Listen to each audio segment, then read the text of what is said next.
მოგესალმებით Ariel და გისმენთ რა გვაქვს ახალი ინფორმაცია მკვლელობის საქმესთან დაკავშირებით. მოგესალმებით. დღეს ვისაუბრებ ლევან ჯანგველაძის მკვლელობის საქმესთან დაკავშირებით იმ სიახლეებზე, რაც საქმეში არსებობს, იმ მდგომარეობაზე, რა მდგომარეობაშიც არის დღეს გამოძიება და ასევე დავაყენებთ ჩვენს მოთხოვნებს საგამოძიებო მოქმედებებთან დაკავშირებით, საქმის მიმდინარეობასთან დაკავშირებით, ამ მოთხოვნების შეუსრულებლობის გარეშე შემიძლია ცარცახად განვაცხადო, რომ ეს საქმე დარჩება გამოუძიებელი. პირველ რიგში მინდა ყურადღება გავამახვილო კიდევ ერთხელ იმაზე, რომ ეს არის შეკვეთილი მკვლელობა, ეს არის ტიპიური მაგალითი შეკვეთილი მკვლელობისა, თუმცა არაფერია ფაქტობრივად გაკეთებული იმისათვის, რათა აღნიშნული დანაშაული გაიხსნას.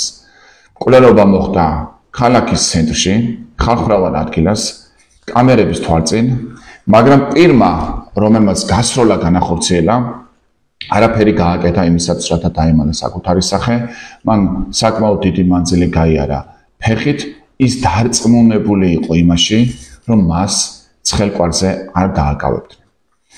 არ არის გამოძიებული, არ არის დადგენილი იმ პირის ვინაობა, ვინც ეხმარებოდა გელაუძილაურს დანაშაულის ჩადენაში, ვინც აწვდიდა სხვადასხვა ინფორმაციებს ლევან ჯანგველაძის ადგილმდებარეობასთან დაკავშირებით, არ არის დადგენილი იმ პირის ვინაობა, ვინც გამოიძახა ტაქსი, რომელშიც ჩაჯდა გელაუძილაური და გამოიძახა ზუსტად იმ ქუჩაზე, ზუსტად იმ ადგილას, სადაც გელაუძილაური იმყოფებოდა, ანუ ვინც დაეხმარა გელაუძილაურს მიმალვაში.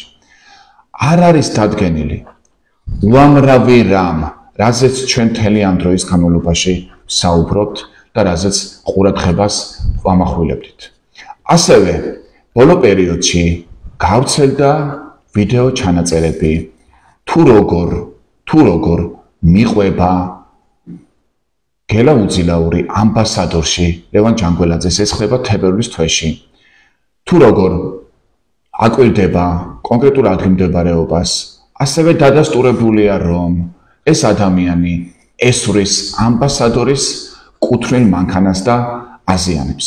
მიუხედავად იმისა, რომ ამბასადორის თანამშრომლებმა მიაწოდეს ინფორმაცია შინაგან საქმეთა სამინისტროს, არ გამოიციეს აღნიშნული დანაშაული. არ დაადგინეს თუ ვინ იყო ეს პიროვნება, ვინც გასროლა განახორციელა, არ დაიბარეს გელაუძილაური და ის არ მიეცა პასუხისგებაში.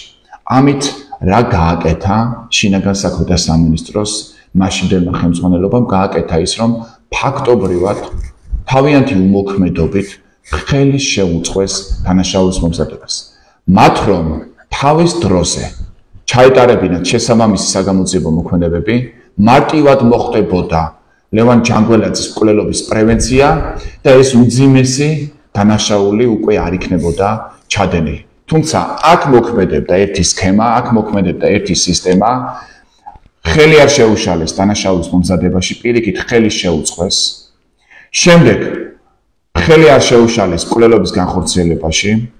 ამის შემდეგ ხელი არ შეუშალეს მიმალვაში, არ განხორციელდა სპეციალური საპოლიციო კონტროლი, რომ ყისიერად მომხდარიყო, ცხელკვარზე მომხდარიყო გელაუძილაურის დაკავება და მოპოვებული ყოფილიყო უმნიშვნელოვანესი მტკიცებულებები.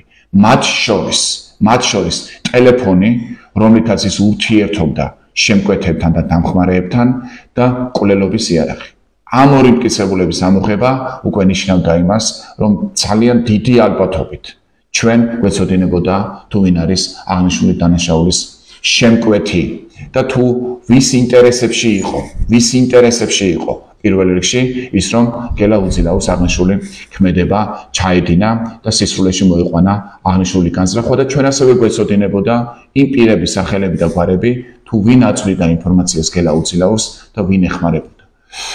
აქ მუშაობდა ერთიანი სქემა, ერთიანი სისტემა, რომელშიც ჩართული იყვნენ შინაგან საქმეთა სამინისტროს ძველი ხელმძღვანელობა, რომელშიც ასევე სუსის ძველი ხელმძღვანელობაც ჩართული იყო ჩემი ხმარწმენით, წინააღმდეგ შემთხვევაში აღნიშნული დანაშაული არ მოხდებოდა და თუ მოხდებოდა, აღნიშნული დანაშაულის მყისიერი ცხელკვარზე გამოძიება უკვე შესაძლებელი იქნებოდა. რა ხდება დღეს და რა სიტუაციაა დღეს? მიუხედავად იმისა, რომ ყველა გარემოება მიუთითებს, რომ ეს მკვლელობა არის შეკვეთილი მკვლელობა, ყველა გარემოება მიუთითებს იმაზე, რომ კელა უძილაური საკუთარი პირადი გადაწყვეტილებით ნამდვილად არ მოუკლავს ლევან ჯანგველაძე, საქმის კვალიფიკაცია ჯერ კიდევ არ აქვს შეცვლილი. მიუხედავად იმისა, რომ უამრავი მტკიცებულება არსებობს საქმეში, რომელიც ადასტურებს იმას, რომ კელა უძილაურს სხვა პირებმა შეუკვეთეს და ასევე სხვა პირებმა გაუწიეს დახმარება, ჩვენ ვხედავთ, რომ პროკურორი ნაცვლად იმისა, რომ საქმე გამოიძიოს, პირიქით თავისი ქმედებებით ცდილობს ფაქტობრივად იმას, რომ ხელი დააფაროს მკვლელობის შემკვეთებს. თუ ჩვენ გადავხედავთ ბრალდების შესახებ დადგენილებას სანდრო წივწივაძის მიმართ, ანუ ეს არის ადამიანი, რომელსაც ედავებიან იმას, რომ მისი იარაღით მოხდა აღნიშნული დანაშაულის ჩადენა. ამაზე ჩვენც ვამახვილებთ ყურადღებას, რომ ეს არის ადამიანი, რომლის მფლობელობაში არსებობდა ნამდვილად ეს იარაღი. თუმცა, ოდესაც ეს ადამიანი დააკავეს, ბრალდების დადგენილებაში საქმის პროკურორმა, ბატონმა გია შაიშმელაშვილმა ჩაწერა ის, რომ თითქოს სანდრო წივწივაძემ გელა უძილაურს გადასცა იარაღი და ამ იარაღით გელა უძილაურმა ჩაიდინა აღნიშნული დანაშაული. ანუ რა გამოდის? პროკურორის გადაწყვეტილებით გამოდის, რომ მკვლელობას შემკვეთი არ ყავს. გამოდის, რომ დამხმარები არ ყავს. გამოდის, რომ თურმე პირდაპირ გელა უძილაურს გადასცა იარაღი და გელა უძილაურმა რატომღაც გადაწყვიტა ლევან ჯანგველაძის მკვლელობა. ეს არის სრული აბსურდი.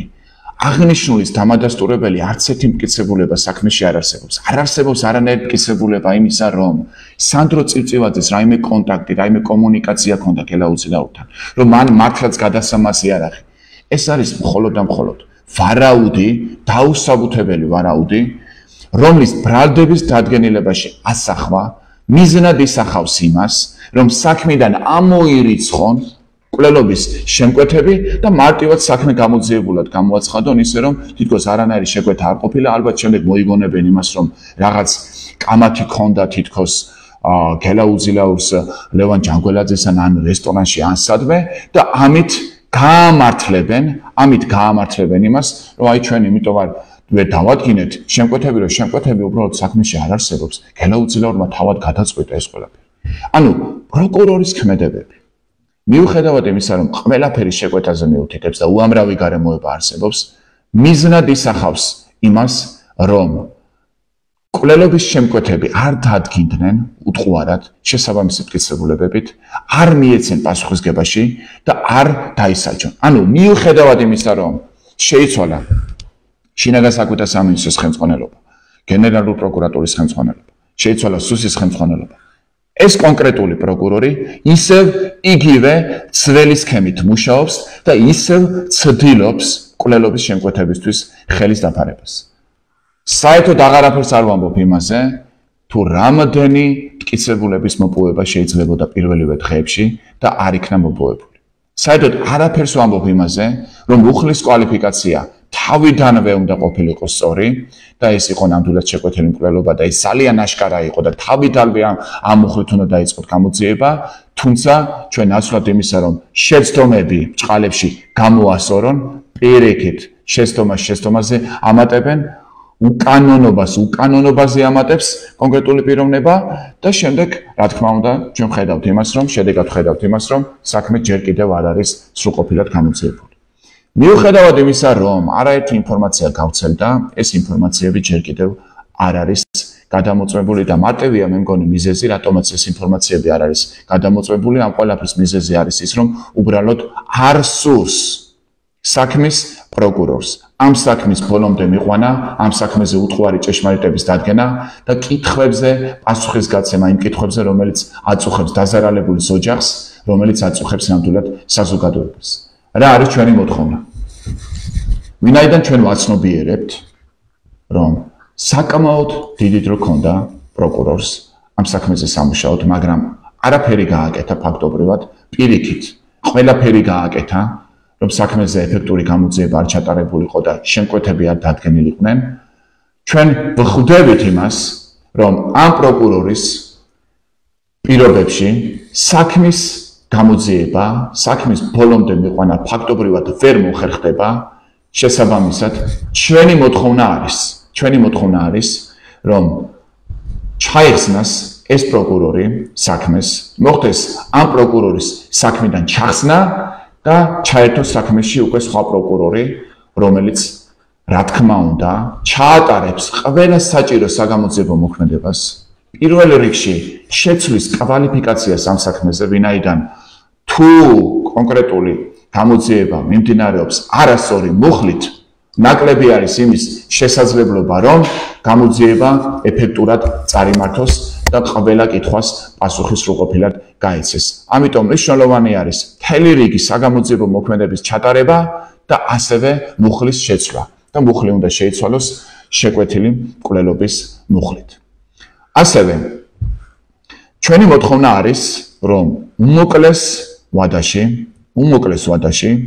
მე როგორც დაზარალებულის ადვოკატს მომეცეს შესაძლებლობა შევხვდე საქართველოს გენერალურ პროკურორს, რომელიც ახლა დანიშნულია, სხვათა შორის ამ ადამიანზე მე მხოლოდ კარგი მსმენია, მისი წარსულიდან გამომდინარე, მისი საქმიანობიდან გამომდინარე, მე მსურს, რომ გენერალური პროკურორი ბატონი გიორგი გვარაკიძე ჩავაყენო საქმის კურსში გამოძიების მიმდინარეობასთან დაკავშირებით, მივაწოდო ის პრეტენზიები, რა პრეტენზიების ჩვენ, როგორც დაზარალებულის ოჯახს და მის ადვოკატს გვაქვს გამოძიების მიმართ, მივაწოდოთ მთელი რიგი ინფორმაციები, რომელიც რა თქმა უნდა დაეხმარება საქმეზე ჭეშმარიტების დადგენას და ასევე მინდა მოვითხოვო, რომ მან პირად კონტროლზე აიყვანოს აღნიშნული საქმის გამოძიება. მიუხედავად იმისა, რომ ამ საქმის გახსნა შეიძლებოდა ცხელკვალზე, უმოკლეს დროში,